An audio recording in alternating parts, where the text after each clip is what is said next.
The YMCA of Rock River Valley breaks ground on the first phase of a multi-million-dollar construction project that will expand the Swedish-American riverfront facility in Rockford. Exciting news. 23 News reporter Jim Haggerty talks with officials who say there is a tremendous need for this new addition.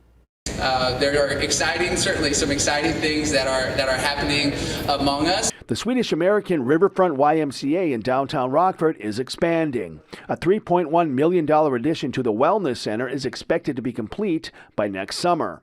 The building will nearly double the size of the existing exercise areas. About 9,000 square feet. The plan to expand the strength and cardio areas here at the YMCA did not come on a whim. The organization has seen a 100% growth in the last 3 years.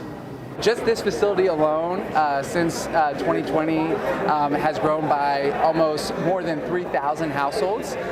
So the Swedish-American Riverfront Y is now serving 25,000 people. And that's because more people than ever are living healthier and active lives.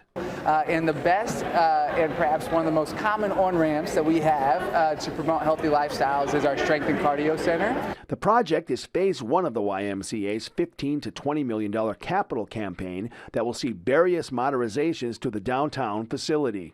We have raised a total of almost $5 million for all of the phases of the projects that we intend to do.